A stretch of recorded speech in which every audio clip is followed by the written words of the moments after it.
Hello, Namaste, Salam Alaikum, Sat Sri Akal. Welcome back to another session with your VahChef at whatever.com. Today I am going to show you how to make another kebab, chicken tikka. If you remember when I made chicken tikka masala, I made a quick fix chicken tikka to go with chicken tikka masala. But today I am going to show you how to make a good chicken tikka. When we made malai kebab, I used chicken breast, but for chicken tikka you usually use thigh meat.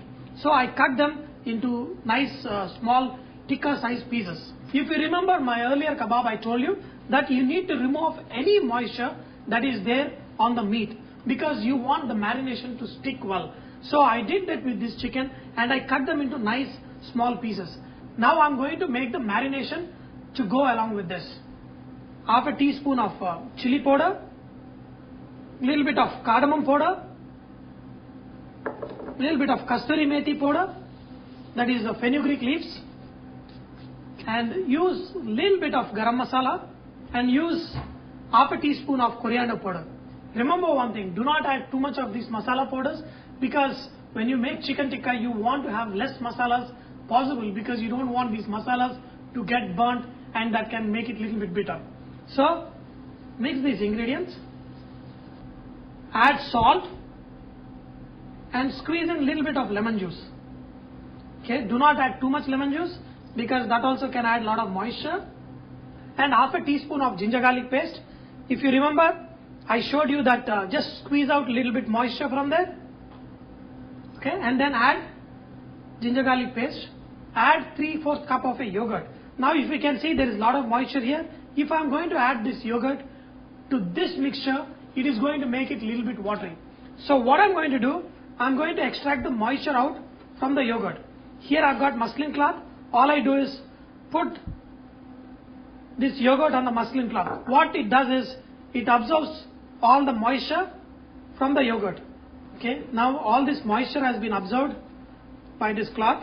So let's recollect what I told in Murg Malai kebab, that the moisture is the enemy of all our kebabs. So now I don't have any much moisture in this.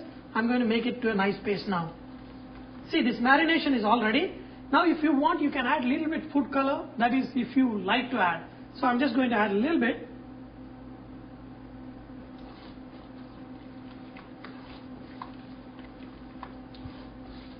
So now the marination is all ready. I'm going to add the chicken.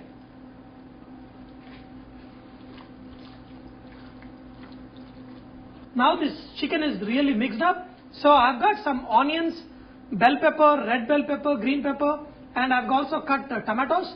So I'm going to put these also inside this and then mix it up.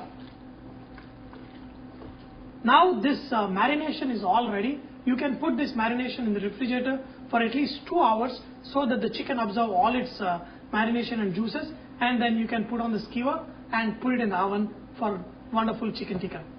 Now it's almost 2 hours that I have marinated the chicken and put it in the refrigerator. Now it's time to put it on the skewers. I've got some of those wooden skewers. What I did is I soaked them in the water for around 20 minutes so these wooden skewers absorb the moisture. Especially if you're doing on a broil mode, then you have to soak this because the heat is coming from the top and these wooden skewers can get burnt. Because I don't want the chicken tikka to touch the tray, what I did, I took aluminum foil and just made into 2 cylindrical things and put it at the corners on which I'm going to rest this, put the chicken piece in such a way that not much of the meat is hanging down, and then put 1 piece of bell pepper, 1 piece of onion and a piece of tomato also. And the same thing you continue, put another 1 or 2 pieces of chicken.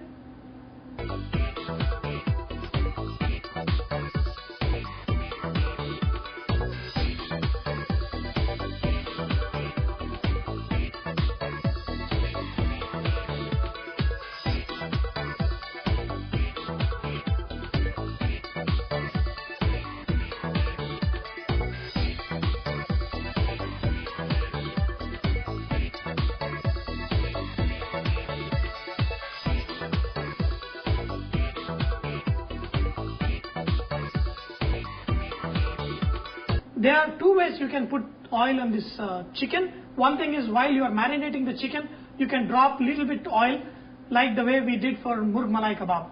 But since we did not add oil into this chicken, we are going to use another method, that is brushing the oil on the top. Okay, just take a little bit and just brush a little bit. See, some people prefer this kind of method because it gives a nice crispy color and texture on top. Apply a little bit oil. See, but the oil is very important because if you don't add oil, it will become too dry. And in between, when you change the kebabs, that time also if you see it is a little bit dry, just baste it with little oil. So now this is all ready. It's ready to go into the oven. Question is, what temperature do we put these kebabs and cook?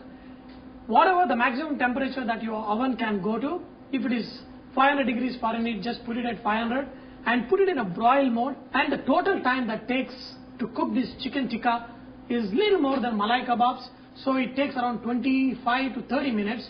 First cook 15 minutes on one side and then change the other side. So we're going to put this in the oven. So dear friends, it's been 15 minutes. I'm going to pull the chicken tikka out, turn it to the other side, put a little bit oil and put it inside. So you can see some of these juices, it doesn't matter. Just turn the chicken on the other side. Okay. You can just baste it with a little bit oil. And then back into the oven for another 10 or 15 minutes and the chicken will be ready. Okay. See.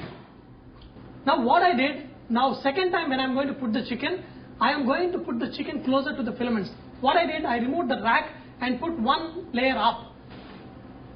Okay. The kebab is getting ready. In the meanwhile, I'm going to show you how to make kebab masala. All you do is take some chaat masala and take some dry mint leaf, make a powder and mix it up. And this one you add on top of the kebabs. It tastes really, really good. Wow. Look at this. Look at my kebabs. They're ready. Wow. See, if there is a little bit juices, just coat it a little bit. You don't need to add any more oil. Whatever the oil is there inside here is good enough. Just sprinkle a little bit of this chaat masala and mint leaf powder. Okay, on top of these kebabs. Some lime juice. Got this kebab. Look at this. Just pull first piece out, then rest of the pieces will follow very easily. Ah. Wow. A little bit of chaat masala. Wow. And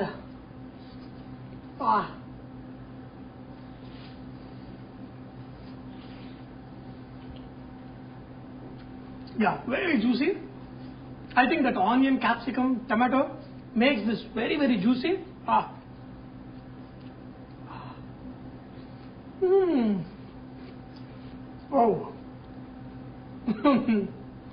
So dear friends, I hope you have enjoyed to learn how to make this chicken tikka with your VahChef at whatever.com. But remember, please continue to post your recipes and your tips at whatever.com so others can benefit from your great cooking. Thank you.